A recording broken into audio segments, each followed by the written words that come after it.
Cougar Sports Saturday here on KSL News Radio, August 8th. It's time now for Cougar Tales here on the program.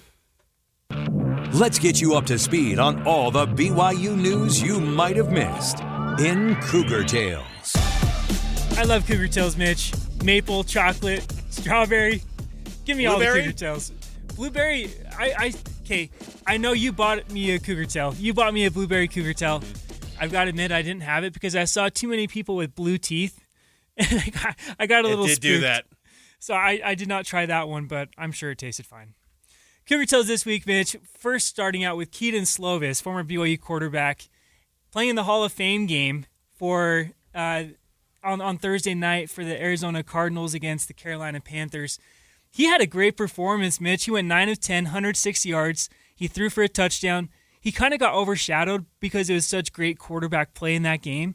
But it's crazy to think that after the way that his career ended at BYU in 2023, that he's still sticking around in the league and he had a good performance on Thursday. It's pretty cool. And Slovis is still hanging around and got an opportunity. And, you know, the NFL, we've said this off the air and even on the air before too, but the way that they observe players and the criteria that they measure players, like if you solely base it off his film at BYU, the production, the stats, and how that played out in 2023, you'd say, no way is he an NFL guy. Yeah. But the mechanics, the size, the height, the hand size, all those things factor in, and he did have moments in his collegiate career, even at BYU, where he put up some numbers, and at USC did a really good job early on in his career. But yeah, Slovis got talent. I hope he continues to hang around and just keep finding a way. Maybe get on a practice squad, continue to do that, or get on a 53-man roster here and there. And you're always a couple injuries away or an injury away if you're the backup to go in and be the guy. So I thought it was a solid performance from Slovis, and I was happy for him. Another former BYU player who was waived this week by the Las Vegas Raiders, which came at a weird time, I thought, because it came a day after he'd actually stripped and recovered a fumble against Chase Roberts.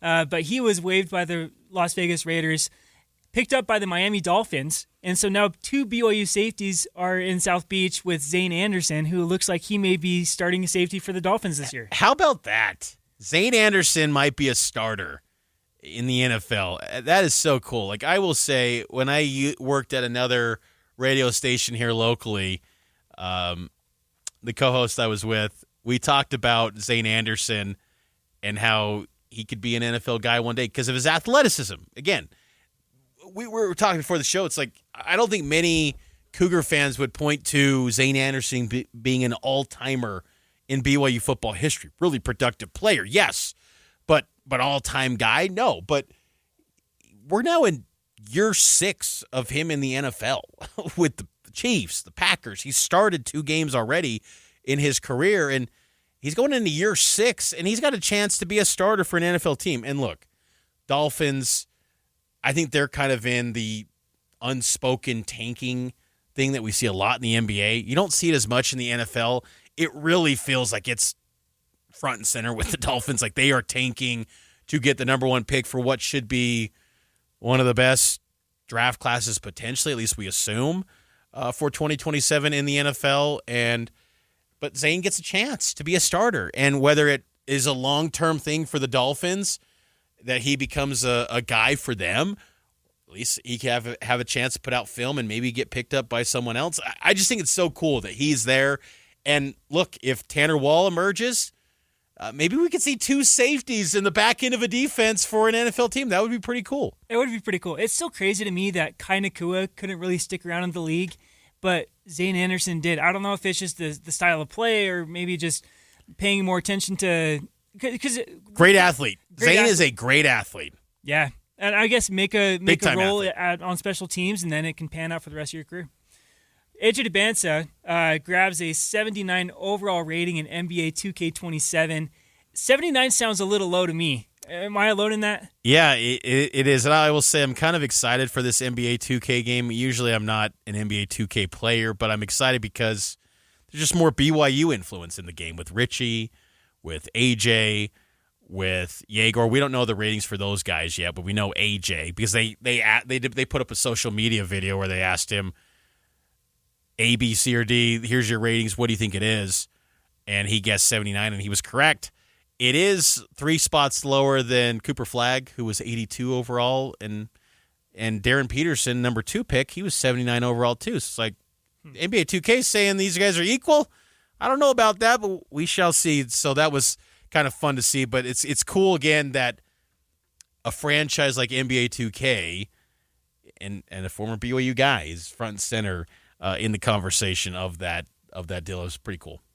Last Cougar Toast for this week. Taysom Hill voicing over the Hall of Fame post from the same social media for Drew Brees. Drew Brees is an all-timer. He's one of the best quarterbacks in NFL history.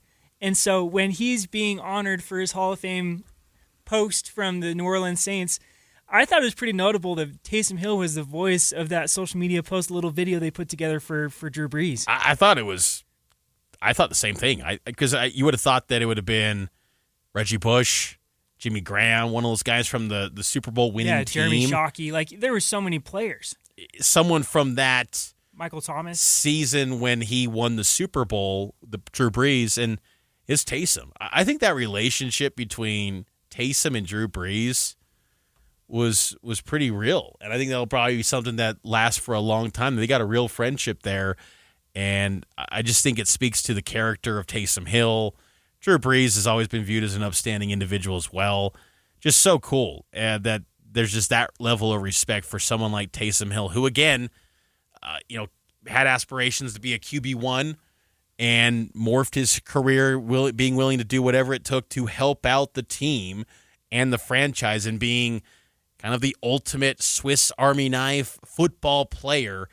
And to get that respect from a legend like Drew Brees and to have someone like Taysom voicing that over, I think it just really cool. It speaks to how Taysom is viewed by legends like Drew Brees. I thought it was pretty neat. I've got a question for you because we got a couple minutes here.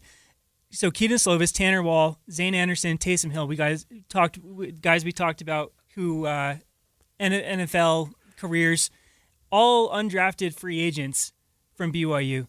Are there players on this year's team who you think may not be drafted but could stick around in the league for a while?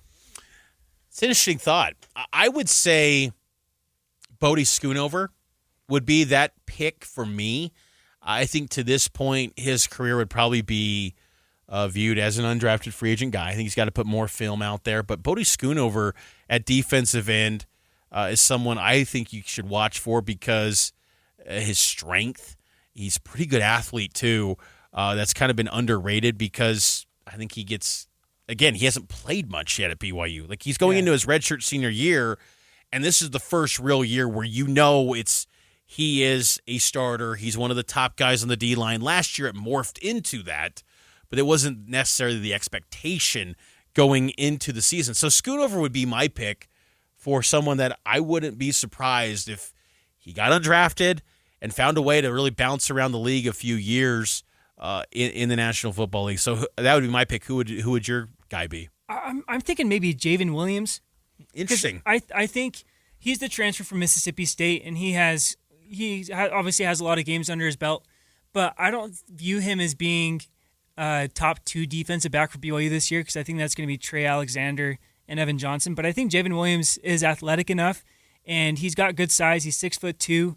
So I think he's a guy who could maybe sneak in, maybe a similar role like as a Maury Bamba right now with the Jets, but stick around for a couple years or so.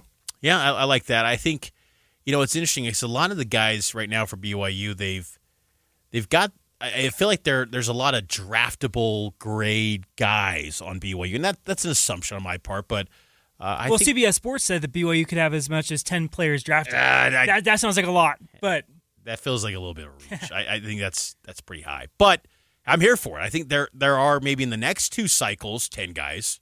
I will say that. I think in the next 2 draft classes, there could be 10 guys drafted from BYU. There's a lot of talent on this year's BYU football team. Let's take a break. Drafting the Y next here on Cougar Sports Saturday.